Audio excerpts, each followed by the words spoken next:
Car makers don't like to take risks, like Porsche with the shape of the 911. It hasn't changed since the 60s really, has it? But there have been a few times when manufacturers went a bit rogue. They took some brave pills and built a car that no one saw coming. Some of these were huge successes and others were total flops. And a few of them were so futuristic that they still feel modern now. So here's my pick of the cars that were way ahead of their time.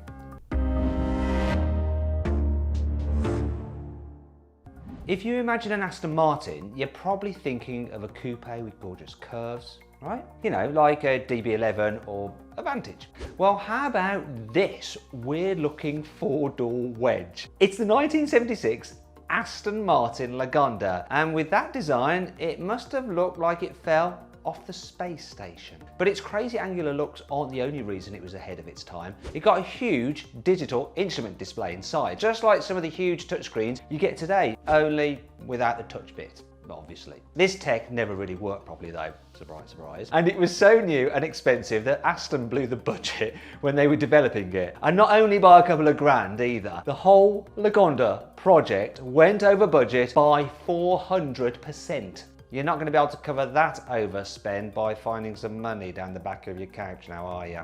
Building electric cars is a tough business. Just ask Elon Musk, though he does do it rather well. General Motors had a stab at it way before Tesla when they made the EV1 in 1996.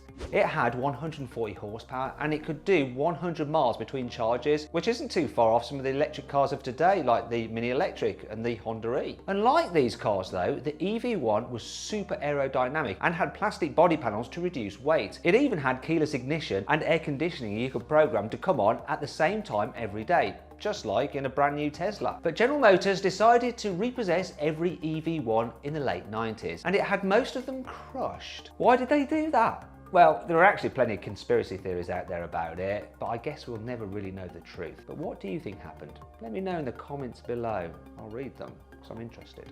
I love the Audi A2, and I'm actually thinking about buying one, but I'm put off slightly because whenever I point them out to my girlfriend, she goes, ugh, it's horrible.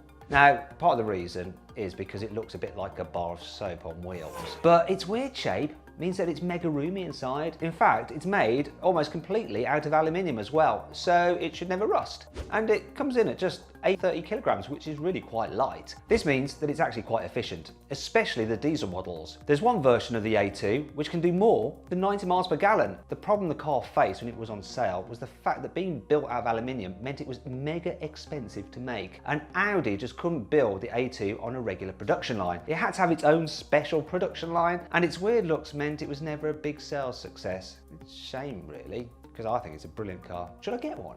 Should I? Do I need yet another car? Once again, let me know in the comments below. I'm gonna have too many cars soon at this rate. Do you remember the Rover Streetwise? Maybe your grandmother had one.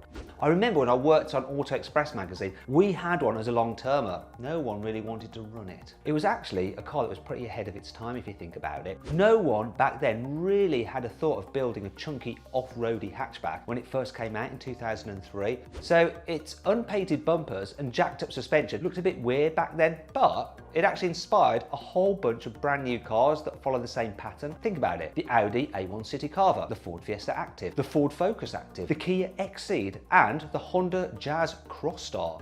There's loads of them nowadays. All that from Rover that was going bust at the time. I mean, who'd have thought it? Obviously, none of the cars I've mentioned are any good for off-roading, so if you want to see some proper off-roading, click on the pop-out banner up there to watch me test an AMG G63, a Jeep Wrangler, and a Suzuki Jimny across a proper off-road muddy course. Even if you're not American, you're probably well aware of what a Pontiac Aztec is. It's the car that Walter White drove in the series Breaking Bad. But this SUV from 2000 was a complete sales disaster, and it's easy to see why really. I mean, look at it. Ugh. It's as though Pontiac couldn't decide whether to put the headlights on the bonnet or on the bumper, so they just did both.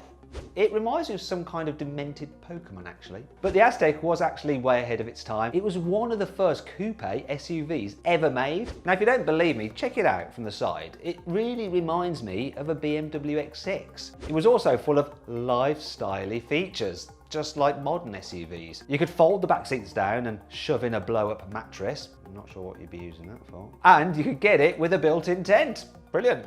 It seems like everybody is building fast SUVs these days. There's the Bentley Bentayga, the Porsche Cayenne, the Aston Martin DBX, and the Lamborghini Urus. But the Urus isn't Lamborghini's first SUV. Oh no. Lamborghini was way ahead of the curve because it built a super fast off-roader back in 1986, way before anyone else gave it a shot. It was called the LM002. Or should that be LM002? Or is it LM002 or LM002 or just LM2? The name's a bit forgettable and nowhere near as cool as Countach or Diablo or Huracan or Aventador, is it? But you'll never forget what it looks like.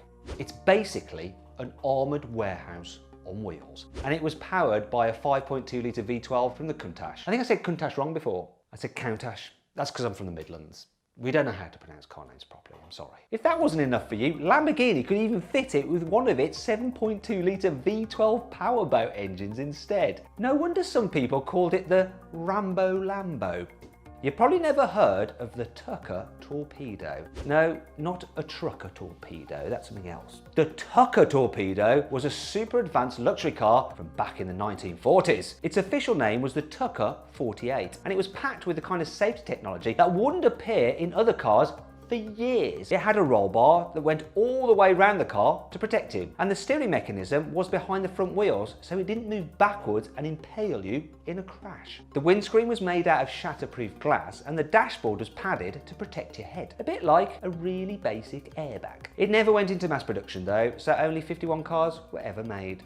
Porsche has built plenty of game-changing cars over the years. The new 911 Turbo S is a great example. It's so fast, it feels like it defies the laws of physics. Also, there's the 918 Spider, which is one of the fastest hypercars ever. But you can trace both of these cars back to the epic 959 from 1986. This was the first four-wheel drive supercar, and it could automatically send power to whichever wheels had the most grip. It was also one of the first ever cars to have sequential turbos to reduce lag, and it had Kevlar body panels like a Formula 1 car. Its suspension would even automatically change the car's ride height depending what speed you were doing. And all this was back in 1986 when mobile phones looked like house bricks and could only make calls. The 959 is just incredible.